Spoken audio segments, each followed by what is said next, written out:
Secretary of Defense for the past year. He was previously Secretary of the Army. He has a very distinguished record of public service, having served active duty after his graduation from West Point, 10 years, and then the Reserve and National Guard for 11 years. We're looking forward, Mr. Secretary, to a good conversation. I think you've met our moderator before. He's a mutual friend of ours, Dave McCormick, the CEO of Bridgewater Associates. Dave also has a distinguished career in public service as Undersecretary of the Treasury, as Undersecretary of Commerce, and Dave and I worked together in the George W. Bush administration when he was in those two roles. And Dave is also a graduate of West Point. I think not the year of Secretary Esper, but there at West Point at the same time. So, Mr. Secretary Dave, welcome. And Dave, I'll turn this over to you. Great, thanks, Nick. And Secretary Esper, thanks so much for joining us today. It's great to see you. Nick forgot to mention the most important thing, that you were born and grew up in Western Pennsylvania before going to West Point, where you and I both were born. And I know that you've carried that with you throughout your great career. I thought we were doing the Aspen Security Forum, so I dressed appropriately. So I'm sorry I'm not lined up with you, but we're glad to have you here. And I know that you had some thoughts and prepared remarks that you wanted to start with. So why don't I turn to you, and then and once you've gone through those, then we can maybe just have a conversation. Sure. Thanks, Dave. And thanks for your kind words. And Nick, thank you for that nice introduction. Good to see you again. I'm glad to see that you both are doing well. And I look forward to our discussion today. And yes, I would like to say just a few things up front to kind of set the stage, if you will, to throw out some issues for discussion, if you will, Dave, as we go through this over the next hour. And I would begin this way by saying, when I was confirmed over a year ago during my confirmation hearing, one of the things I made clear is that my top priority would be implementing the National Defense Strategy. And as you both and many of Aspen members know, the National Defense Strategy says, look, we're now in an era of great power competition, that our chief competitors are China and Russia in that order. We have a second tier of countries we need to address. It's countries such as North Korea and Iran. And of course, we have unfortunately, the enduring challenge threat of violent extremist organizations. So since that time, we have been moving out now for nearly 13 months in terms of implementing the NDS. And NDS says that we have 3 lines of effort. Effort number 1 is to build a lethal and ready force. Number 2 is to continue to strengthen our alliances and build partners.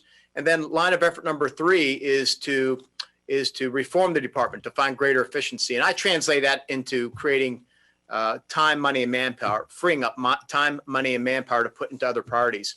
And what we've done over that time is to really flesh out, and I did this early on with my leadership team, really 10 goals that would guide us over the successive months. And now it's in our rearview mirror, if you will, in many ways, what we've been doing over the past 12 months. So I'll list off some of the goals here. Review, update, and approve all of our China and Russia plans to implement what's called the immediate response force, the contingency response force, and dynamic force employment enhanced readiness.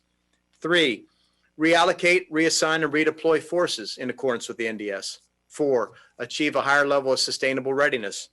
Number 5, develop a coordinated plan to strengthen allies and build partners. Number 6, reform and manage the fourth estate. Number 7, focus the Department of Defense on China. Number 8, modernize the force by investing in game-changing technologies. Number 9, establish realistic joint war games and exercises and training. And then number 10, develop a modern joint warfighting concept and ultimately doctrine. So we've been moving out along those 10 objectives. We made considerable progress. Our goal was to complete many of them by the end of this year, and we're on track. One of the challenges we've obviously faced over the previous 7 months, of course, is the impact of COVID, which hit us in January. I've been tracking this since mid-January. As many of you know, the department received its first U.S. citizens from China in late January. We implemented our global defense plan, I think, on February 1st. So we've been at this now for 7 months, and I'm really proud of the Department of Defense. I think at our high point, over 60,000 service members on the streets of America in many of the hot spots, particularly the National Guard, whether it was medical professionals helping out in hospitals, distributing supplies, you name it. Very proud of what the United States military did, often putting themselves at risk.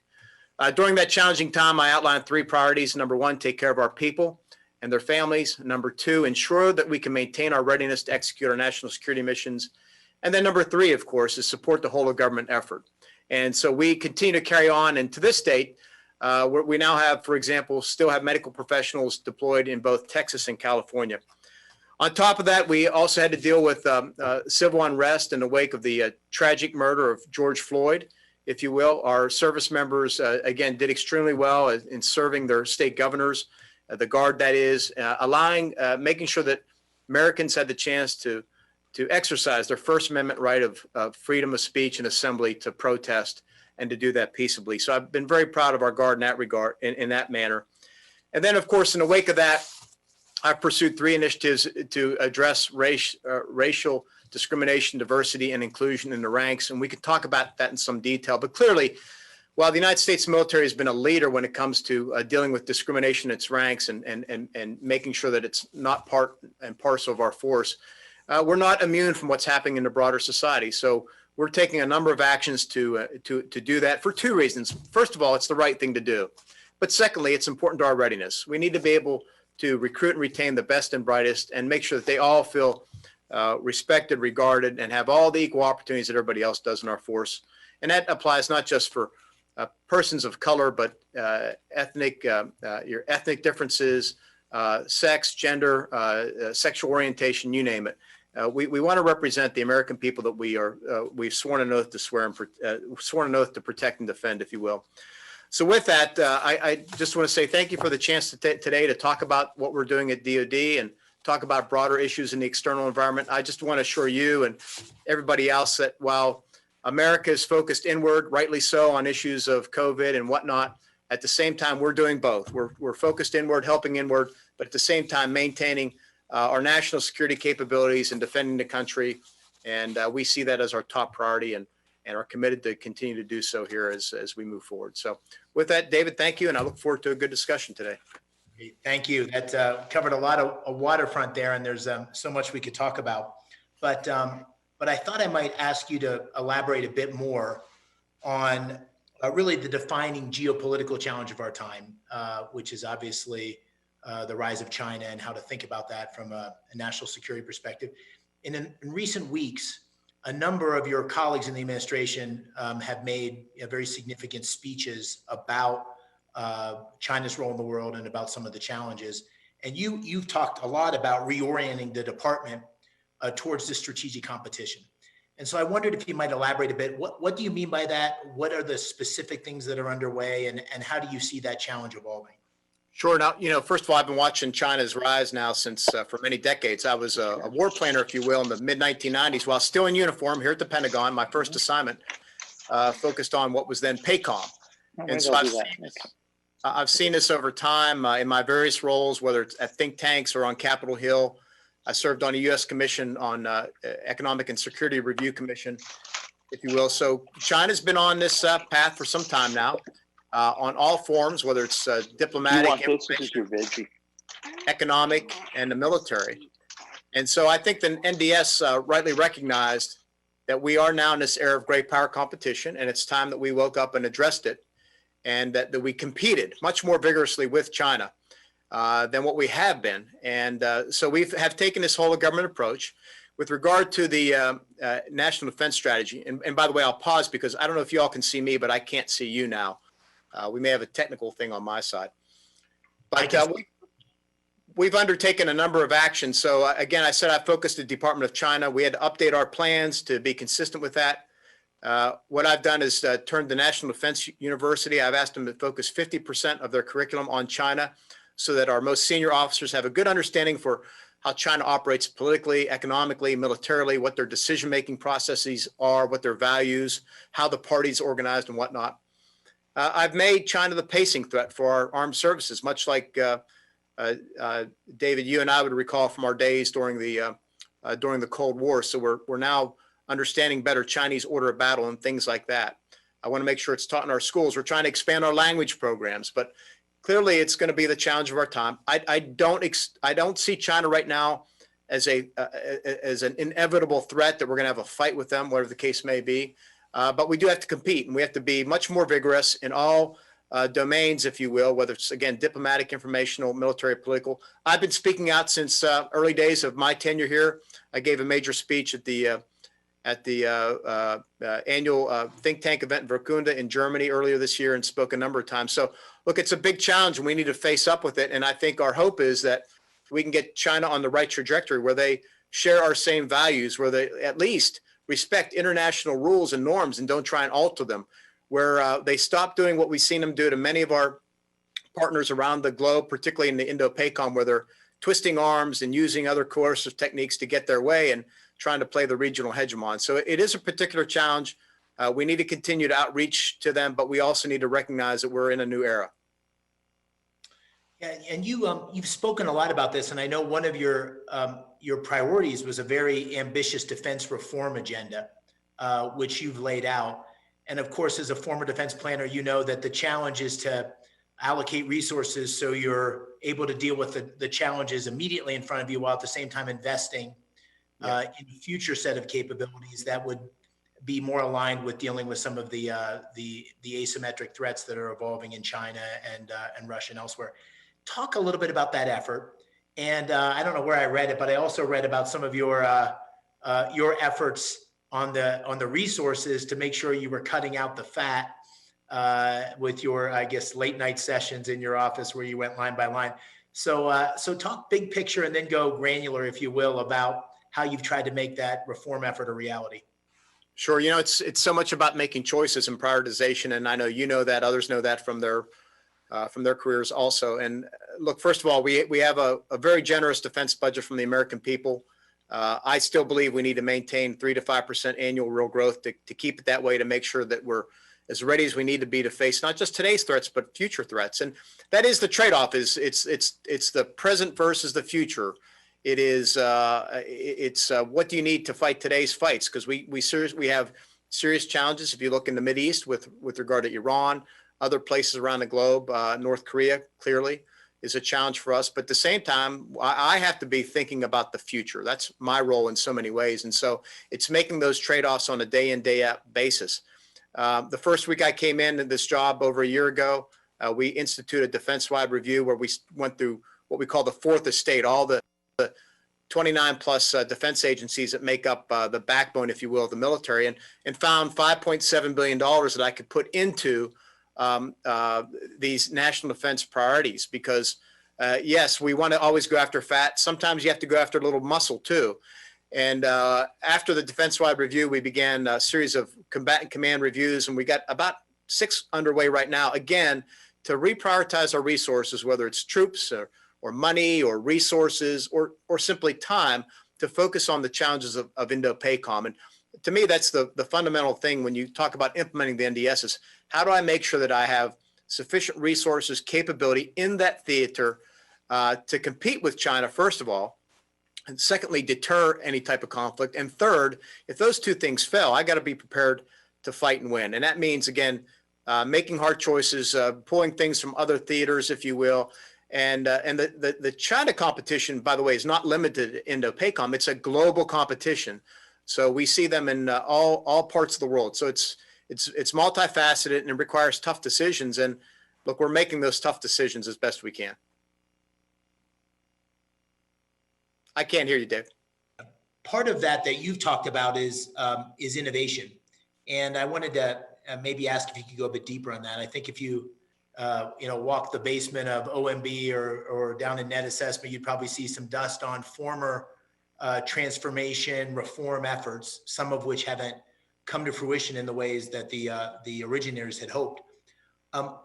What makes this different in your mind? And what are the impediments that you see as the secretary to innovation within the Department of Defense and within the services?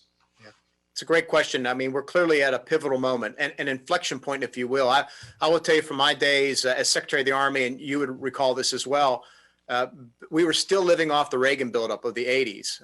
The big 5 weapon systems of the Apache and the Abrams and the Patriot were all the same systems we were using, upgraded, of course, but still using. So I think we just reached a point where it was time to make that change. And across all services, you now see everybody doing this, whether it's The Air Force with a new stealth bomber, obviously 3 services with the F-35. The Army is moving out in new directions as well to upgrade. But if you step back, the underlying technologies are very clear, and we're putting a lot of dollars into this. And we have these 11 modernization priorities to get us there. And it includes stuff like AI, which I think will be a game changer in terms of our ability to maintain overmatch in the future. It's AI coupled with robotics and machine learning to do those things. Directed energy, hypersonics, quantum physics, biotechnologies, these 11 areas where we think are game changers in the future that we got to put big dollars into, and we are committing to. And when I talked in your previous question about reform, it's doing those types of reforms. It's ending legacy programs. It's curtailing activities that have a low ROI in order to free up that money to put it into those modernization either capabilities or technologies if we are going to continue to dominate the future and win the future. And win in the sense of just preserving the international global order the way it is, consistent with our values, so that everybody can live in security and prosper, much as we've done the last 70 so years. One of the things that is related to that you and I have talked about, I recall a couple of times over the years, long before you were in this role, was culture and the culture of the military services. And when you think about the pace of change, if you believe the theory that these emergent technologies and the pace of change is accelerating, the question comes to mind about culture and whether the culture of our services is appropriately risk-taking, appropriately entrepreneurial to be able to adapt. And I know you've spoken a bit about the risk-averse culture, or the fear of it, I guess, that you've seen. How do you see that playing out, and how do you imagine we might evolve it if it is a real issue? Yeah, I mean, this kind of gets to the second part of your last question that I didn't answer, so I'll address it now. Culture is dominant, right? It's what drives so much of our behavior in so many ways. And you asked before, what are the obstacles to modernizing the force to success? And I will tell you, in that regard, it's the culture of DoD, which, first of all, is we're heavily bureaucratic, and it is very risk averse. So you have people protecting their programs, protecting their activities, protecting their staff, and on top of that is the risk aversion of taking risks that should be taken. So I think on one, the big hurdle is again the bureaucracy, the culture. Sure, we have there are legislative obstacles that are put in place. There's things we have to do based on federal policy, but those aren't the big issues. The big issues are all internal to us and our willingness and ability to overcome bureaucracy. And that's something we could talk in great detail about. When you get down to the services, they each have unique cultures. Usually it's really good that there's that diversity of culture in there. And I will tell you, when it comes to warfighting, I don't see a risk aversion. I see a very cultures in each of the services where they're willing to take and manage risk, where they understand the mission and are willing to act boldly to accomplish it. And so I'm very encouraged from a warfighting perspective that we're building the right type of leaders and that we're giving them sufficient guidance and coaching and opportunity to grow and learn. It's everything behind them, the bureaucracy, it's DoD writ large, the big agencies where we really need to develop a different culture. And that means giving people room to fail. And that means that, if people fail, understanding why and then taking appropriate action. It doesn't mean that everybody loses their job because they took an appropriate risk. And so part of that is changing the leadership culture as well. And how do incentives, promotion boards fit into that? As you and I remember from our days in uniform, there was a very clear path to being promoted, and that was ultimately what directed the choices that individuals made. How do you see that playing into your decision-making process? Yeah, again, there's two different type of systems. You see, of course, you got the civilian system on one hand and the military on the other one. And certainly with the military, it's still fairly structured, if you will, in terms of a career path. But I think what we need to do, and I see the services taking this on in different ways. I'll speak to the Army because we were developing it then, and I know Secretary McCarthy and Chief of Staff of the Army, McConville, continue to develop it. But you have to take the approach where it's less structured and less rigidity in there, And it's based, and it's not an industrial age management policy practice, but a 21st century talent management process where you give the people the room, if you will, to pursue their interests, their ambitions based on their attributes, their skills, their behaviors, as long as it's consistent with Army needs and requirements. And you don't penalize them for going off track a little bit. What you tend to find is that the longer you, the more breadth people have in their experiences, that they end up being having far greater value for you in the long run, particularly when you get to positions of senior leadership. If you allow them that room to kind of maneuver outside of a traditional career path and do things like go to advanced civil schooling or to take an assignment in another department or in another service. And that's why I think joint assignments are so great. We need to continue to encourage that type of broadening, if you will, of one's assignment history. Thank you. I want to just shift topics, if I might, to diversity and inclusion, which is obviously on the national consciousness at the moment in a very profound way, but also something that you've really made a priority. And I was struck by some videos that came out earlier this spring of some senior enlisted leaders and senior officers talking about their experiences with prejudice in the military. And, you started your comments by saying the military has been, one of the great institutions for integration in our country, but also has room for improvement. I wondered if you might give us your assessment of the state of the military today in terms of race, and then also how you're dealing with whatever gaps there are in the kind of institution we want. Yeah, it's a great question. It is a profound issue. As I said up front, I think the murder of George Floyd was a wake up call. It brought Americans out onto the streets to protest this discrimination that many of our fellow Americans, African Americans, experience.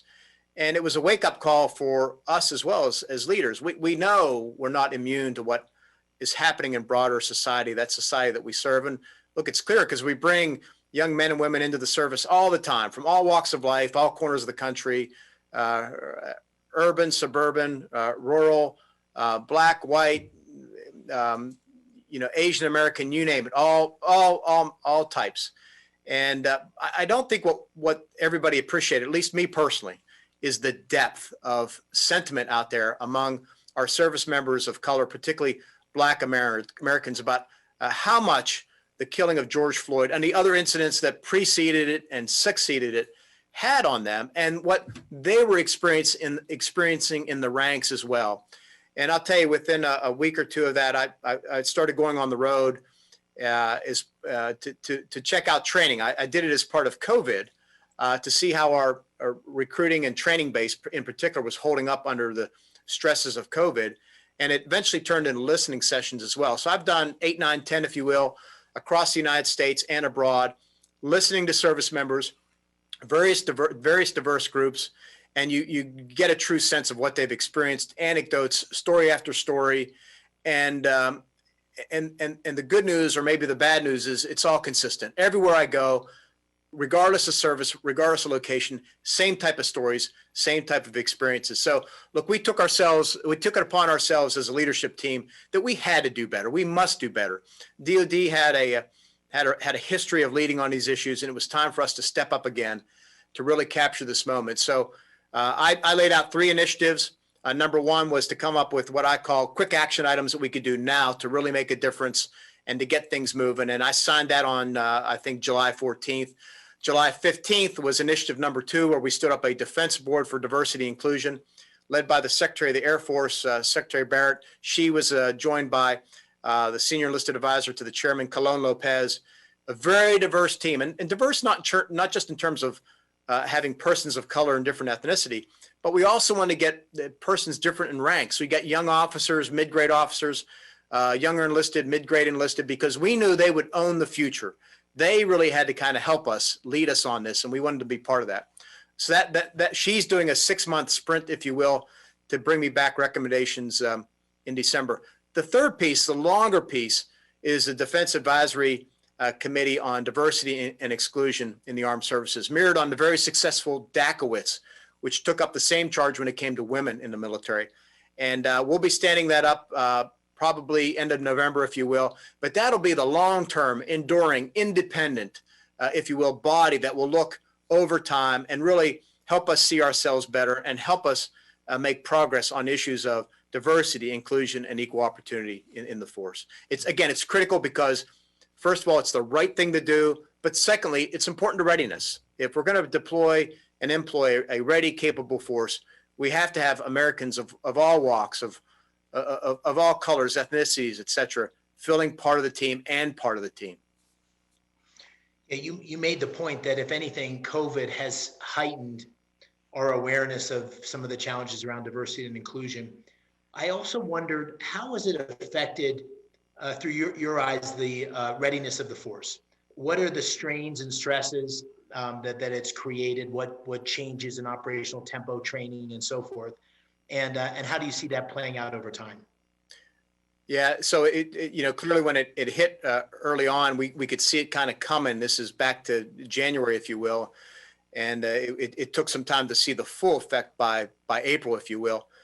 Quite concerned about our personnel and how they would hold up. And you obviously, as you know, you can't afford to lose a part of your force and perform your mission. So we were very careful in terms of issuing at this point now, I think 13 guidance letters on how to protect the force, how to protect one another, giving broad guidance to commanders and their staffs, their medical staffs, about how to do that. So we made that job number one, if you will, and it's held pretty well. Our rates of infection are lower than the population we serve.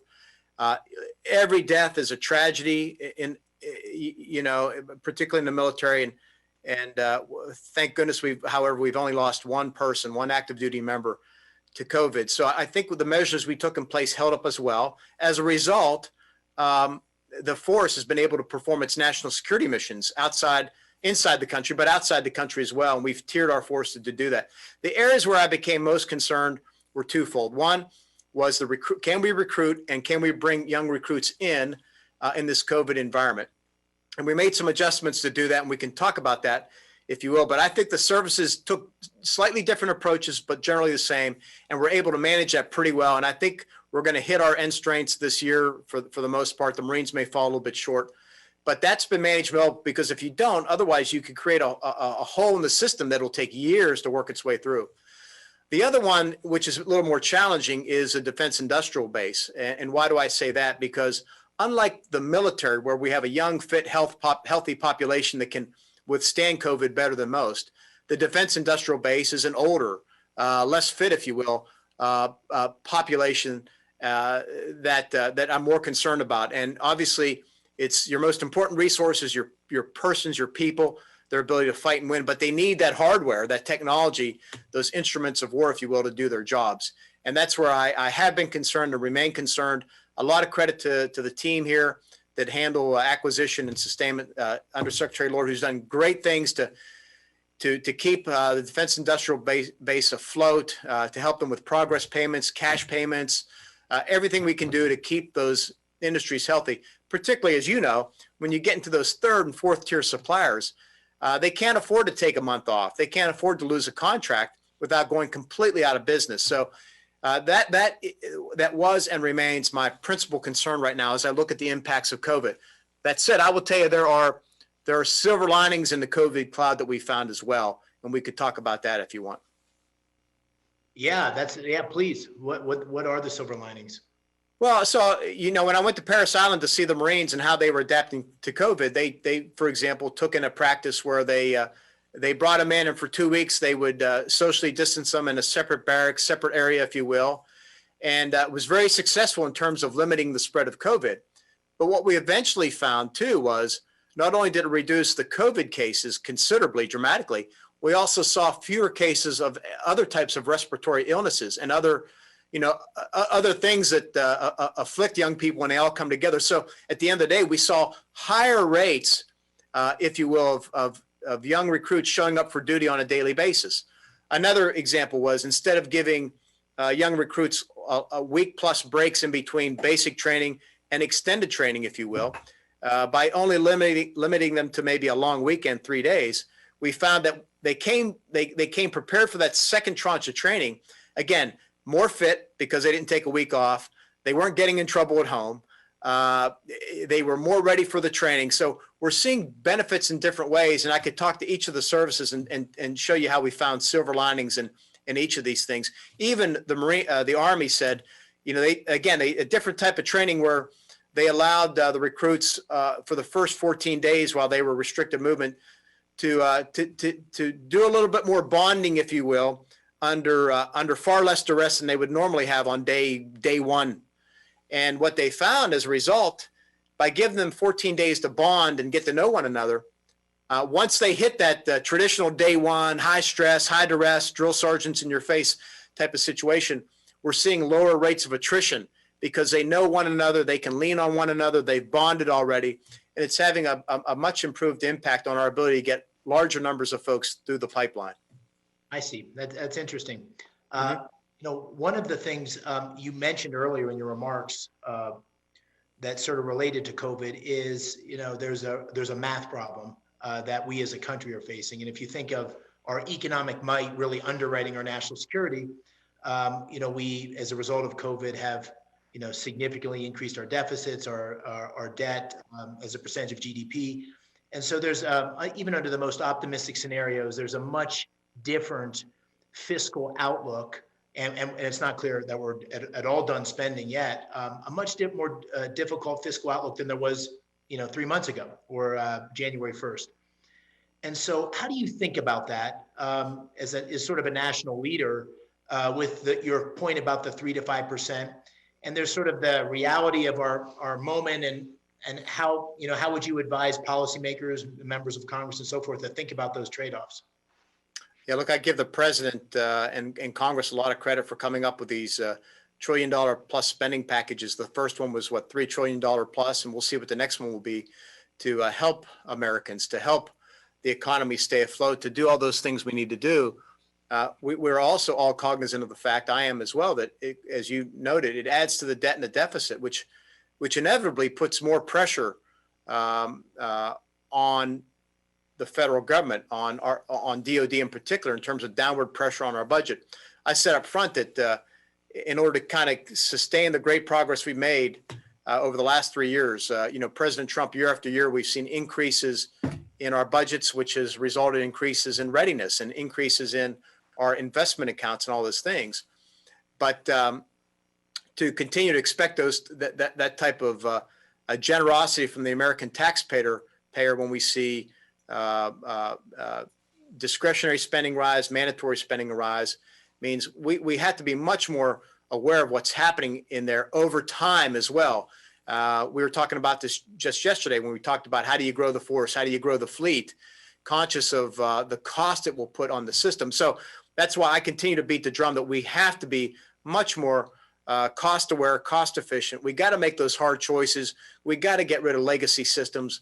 So many programs are important, but frankly, they're all, some are more important than others. And if it's not delivering a high ROI, as we say, you're just going to have to get rid of it because it's hard to sustain that level of spending. We just need to be realistic. I will continue to go out there and fight for it.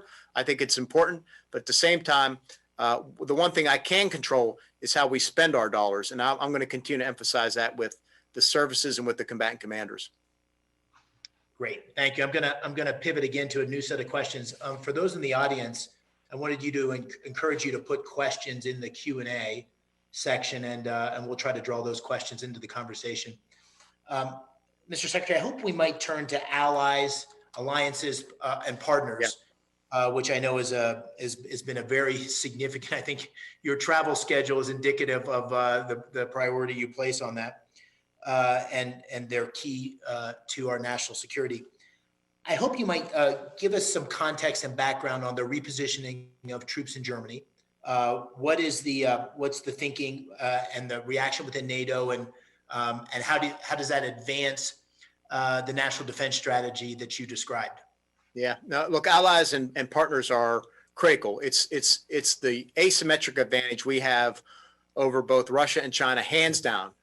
Our allies and our partners. So it's something consistent with our national defense strategy, line of effort number 2, that we've got to continue to strengthen the allies and grow new partners. So you're right. I've spent a lot of time on the road traveling, particularly to the Indo-PACOM theater, well over 200 or so meetings with foreign partners. Just in the past week alone, I've spoken to my partners from Indonesia to Brunei, Australia, you name it, the UK, the NATO Secretary General, et cetera. Got to continue to build those and strengthen them. We do it through not just diplomacy, but through arms sales, through training and exercises, all those things that make us a very capable strategic force. So very important that we must do that. In all those cases, we have to look for ways, on the other hand, to, I said earlier multiple times, free up time and resources to apply into our priority theater. So I have these COCOM reviews underway, 6 right now presently. One of those that we began some time ago was the European Command one. And so I'd given General Walters some instructions, if you will, to kind of look, how do you look at your command? How do we reposition? How do you give me as Secretary of Defense more strategic flexibility and yourself more operational flexibility as an example? Then in June, the president issued his directive that accelerated that with regard to pulling forces out of Germany. So we went at the task, General Walters in particular. I said, look, we got to meet the president's objective. I want you to follow these 5 principles. Number 1, enhance our deterrence of Russia. Number 2, reassure allies, partners. Number 3, strengthen the alliance.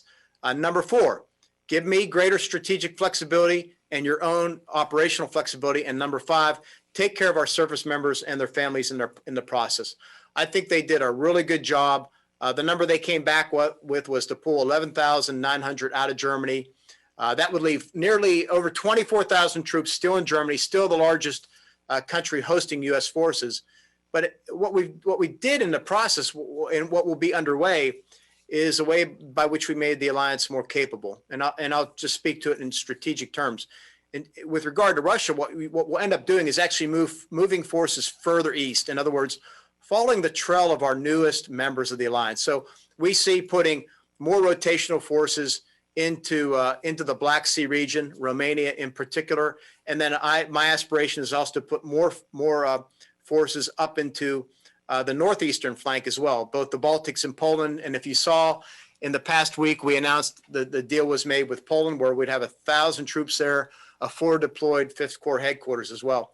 But some of the things that he came up with were things that have been talked about for many years. For example, I think nobody can deny the fact that by aligning his headquarters, co-locating it with his SHAPE headquarters in Belgium is an efficiency that will allow greater interoperability between our staffs. Reuniting units that have been separated for years. So for example, moving the elements of the 173rd Airborne Brigade Combat Team from Germany down to Italy with their host units makes obvious sense. Same thing with combining other headquarters as well. Now, one of the things we're doing of those 11,900, 6,000 or so will come back to the United States, principally the Stryker units. But what that does is it gives me great strategic flexibility. Our ambition is to bring them back, but put them and other Stryker units back on the road. So whereas in the past, we may have had 4 deployed at any one time training 1 battalion, in the future, we'll have an enduring presence of a brigade. And by the way, as I said to General Walters, if you don't want Strykers, if you think you need an armor brigade combat team, we could do that too. Whatever it takes to meet those 5 principles. And we could talk about, the Air Force, rejoining Air Force squadrons. I think one of the things that's has been talked about for years when I first came on board was keeping the airmen. We have a refueling squadron and a special ops squadron or wing in Mildenhall, England. Keeping them there in England made obvious strategic sense in the wake of the NDS. So we're keeping 2,500 airmen there. So I think when you go through it, you'll see that these moves make a lot of sense when you put in the context of those 5 principles I laid out. I know it's a long answer, but I will say this much. I think the feedback I've gotten from my team that I've personally heard from allies or that I've been reported on from allies has generally been positive for most of them.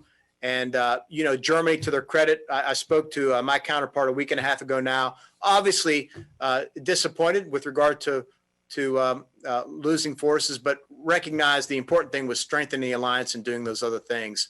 And so, again, I think at the end of the day, and we'll make adjustments over time, we want to move as quickly as possible, but we got to be deliberate in it. that you'll see these things pan out just as I laid them out to you. Well, and I think it's just as you've suggested, I think it's important to note also historically, there's been a number of ebbs and flows over the years as people in your position and military leaders have looked at the right force posture, including in the Clinton administration, where there were significant reductions in forces in Germany. So this continues that to some degree. Look, and the other thing too, it deserves mentioning, I think you may have addressed it, is this issue about allies paying their fair share. And I've gone back. I either reading my predecessor's book, I've spoken to many of them. The Obama administration, to their credit, had the Wells Forum. It was in Wells where everybody agreed to meet this 2% target. So this has been an historical issue for the United States, getting the European partners to pay more, to pay their fair share. We said the fair share is 2%. Frankly, I think it should be more than that, depending on how wealthy a country is. And I've come to the point where I've kind of put that standard out there for all of our partners, whether it's in Asia or elsewhere, is if we're all going to work together, if we're all going to commit to collective security in order to protect the international rules and norms, in order to push back against countries that want to infringe upon individual rights or another country's sovereignty, then we all got to work together. We got to contribute together, and we got to understand what that means. And that means we all have a certain minimum level of commitment to get there, to deter bad behavior. And if we can't deter it, we all got to be ready to fight and win.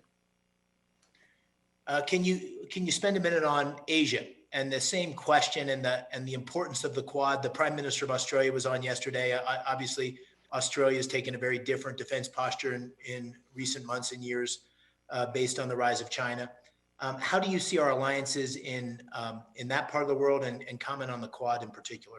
Yeah, it's a great question. It gets back to the first one you asked about China. So I think what we've seen with regard to what's happened in the last 7 months, coming as part of COVID, if you will, we've seen China become more aggressive, trying to use the tragedy, if you will, of COVID to their advantage for propaganda purposes. And I think they've really overplayed their hand. And we've seen them continue to try and exercise this muscle in the South China Sea. They sank a Vietnamese fishing vessel a few months ago. They continue to twist the arms of others. They deployed troops along the line of actual control in India. So again, we see them acting out in a way that is inconsistent with, international norms, rules of behavior, if you will. And many of our allies and partners are reacting as well. I give great credit to the Australians and in particular, the Brits as well, whether it's pushing Huawei out of their systems or the Australians with a brand new defense strategy that has a long-term commitment to funding.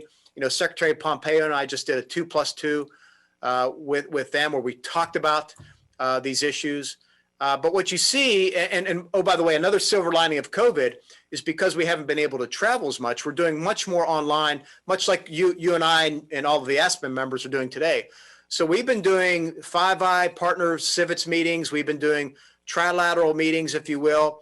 And so what I hope, and what many of us, my Australian counterparts, Japanese counterparts, I think, have agreed to is we need to do more of those, and we need to multilateralize them. So as you know, so many of the relationships, unlike Europe, in Asia are bilateral, U.S. Korea, U.S. Philippines, U.S. Australia. We need to multilateralize those, maybe not officially, right? But in terms of knitting things up so we talk more as a group. That's the best way to push back against China and its bad behavior in the Pacific. And I see that as another positive outcome of, if you will, of us being unable to travel. We found new ways to communicate and to do it in a multilateral way. And I think we need to continue to advance that. Yeah, I couldn't agree more. I want to draw a question from our audience. This is from Drew Dornstadter. It's about alliances. He's a West Point grad. He put beat Navy in his question, so he came to the top of the queue. And it's related to what we just talked about, which Army Futures Command has many ambitious modernizations programs, such as the Future Vertical Lift and long-range precision fires. To what extent should we be engaging our international partners to strengthen their capabilities and enable them to keep pace with our own? Yeah, early and often. I mean, one of the things that we did as part of the NDS strategy is my policy team has done a superb job. We have the first ever global outreach, if you will, when it comes to allies and partners. So we're doing stuff like expanding IMET by 50% over the next 5 years. IMET to me is, you can't beat the return on investment. It's international military education and training. But we're also looking at how we advance arms sales and weapon sales. So we build interoperability, we build relationships. That's one of multiple facets of this new strategy. So yes, we should be reaching out now to partners, whether it's advanced aviation. The Army, I recall from my time not too long ago, that we're trying to restore mobile short-range air defenses, but not just missiles now on mobile platforms, but directed energy. We're trying to get longer range artillery, and what they're doing right now in places like Yuma, Arizona, what they're testing is just remarkable. It'll give us the range and precision we never had. So all those things, we should be working closely with allies and partners, and I know we are. And so it's important to sustain that, and not just obviously for the Army, but for all the services. And that's just, again, that's the way how we further develop this asymmetrical advantage we have over the Russians and the Chinese when it comes to allies and partners. Great. I'd like to draw another question from our audience. This is from Ambassador Sanders, and it's a question regarding Russia, and maybe asking you to elaborate a bit on how you see the strategic competition with Russia, the potential threat. I know part of the repositioning you described with the move of the troops in Germany was designed around that. And then a second part to that question is if you could comment on Africa Command, in particular, some of the terrorist activity in Africa, some of which is apparently supported by the Russians. So if you could comment on both things, I'd appreciate it.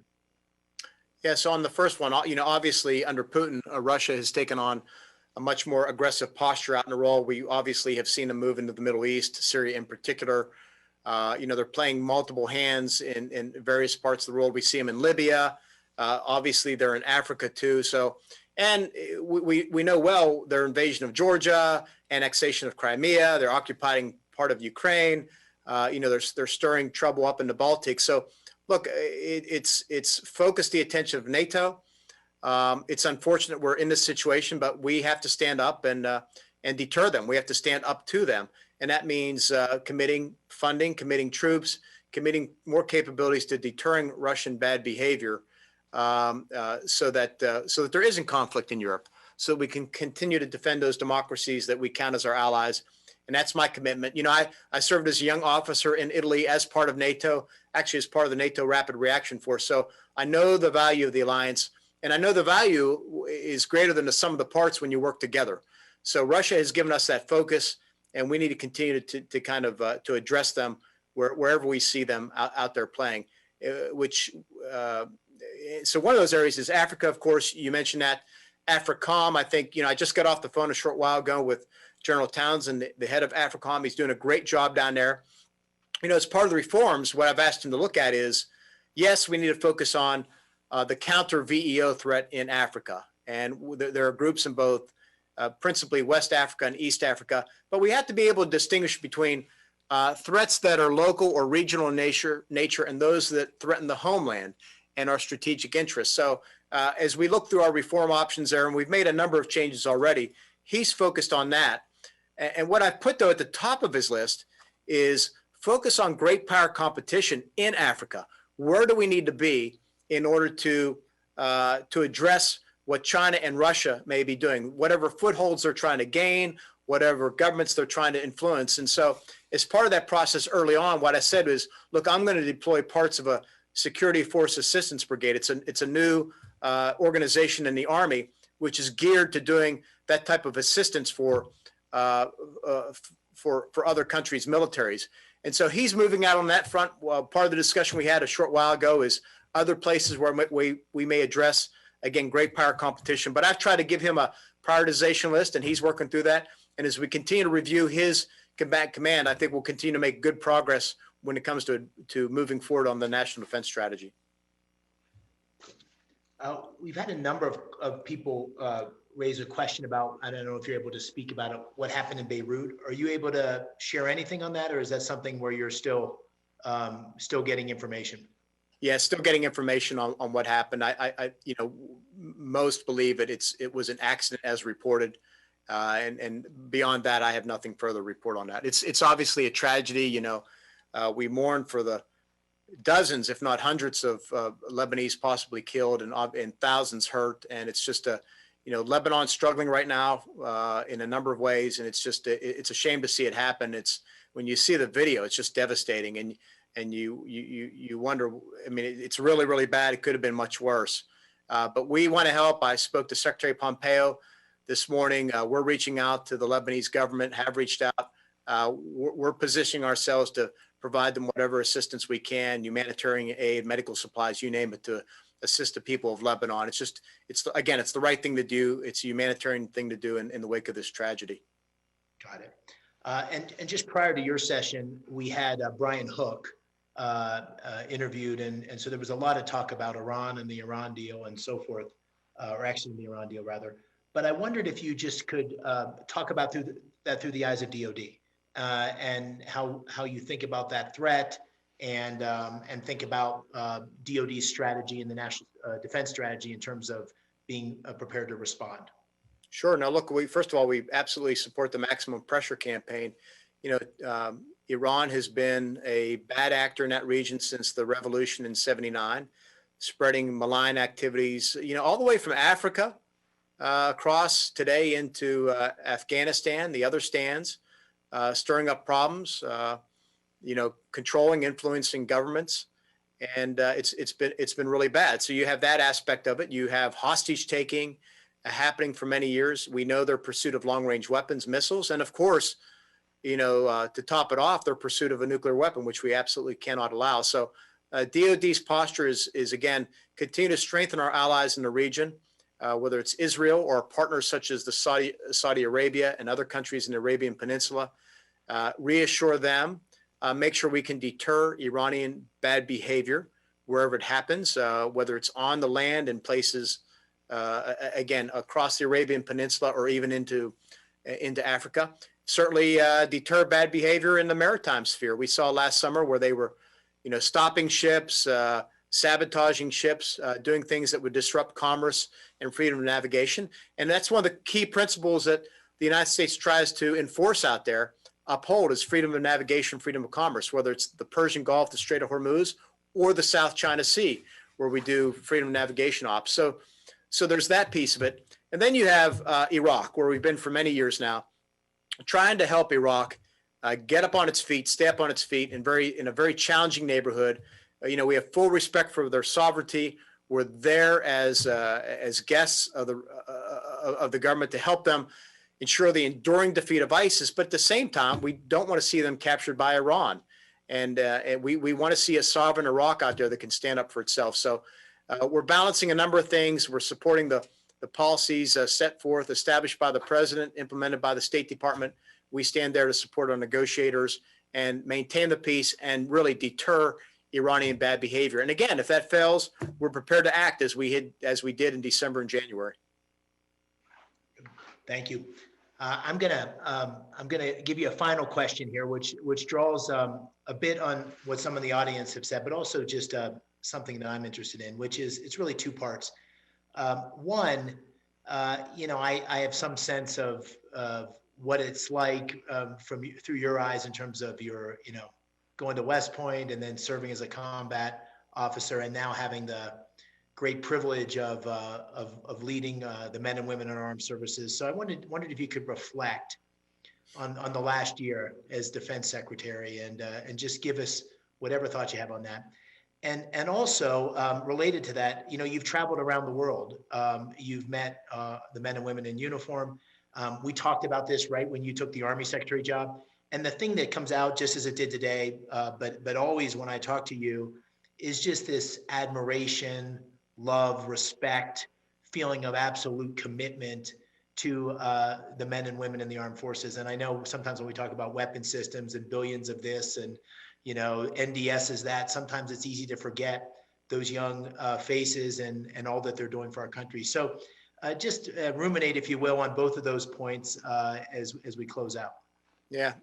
On the first one, I'd say you come into these roles and they're not going to be, you want them to be predictable, right? You want to be able to implement your agenda. And as I've said many times, my agenda was implementing the National Defense Strategy and the policies of the administration.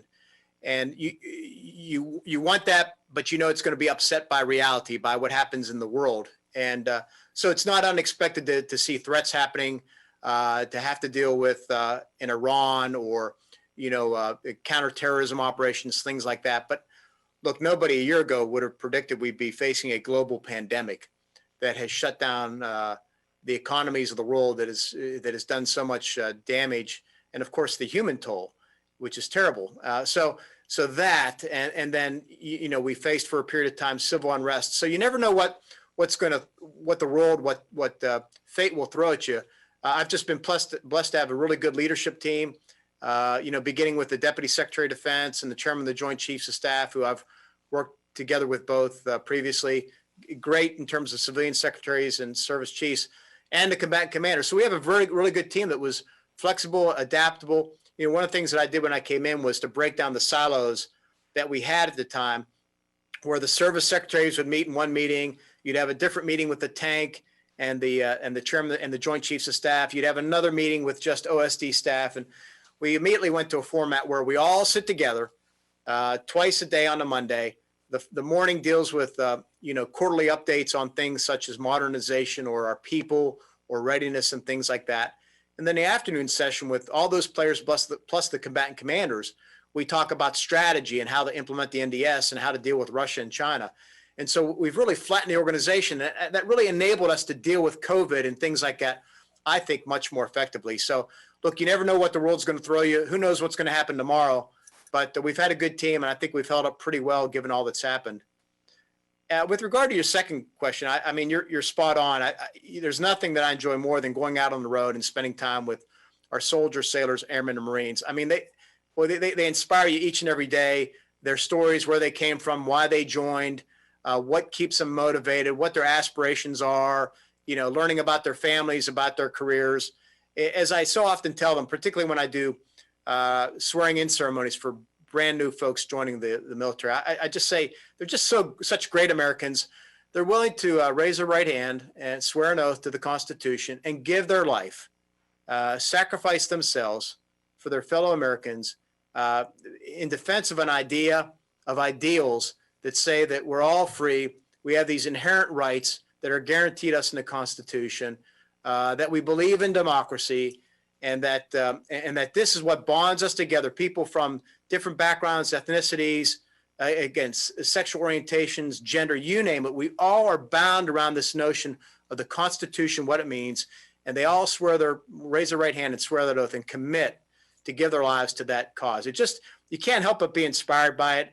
It chokes you up, and every time I go out there, it just kind of renews your faith in the future and the next generation coming behind us. I mean, I'm sure you and I both remember when we stood on the plane at West Point on a early morning in July, or probably a late afternoon in July, raised our right hand and swore that oath for the first time, and all the aspirations and potential we had. And you just get inspired that this next generation coming behind us is going to carry that torch and remain committed to defending the country, the American people, and all that we believe in.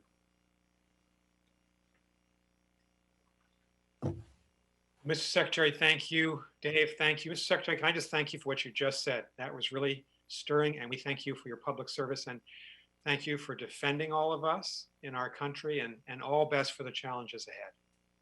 Thanks, Nick. Thanks to you and Dave. I've enjoyed our time, and thank you once again. I hope we can do it again sometime.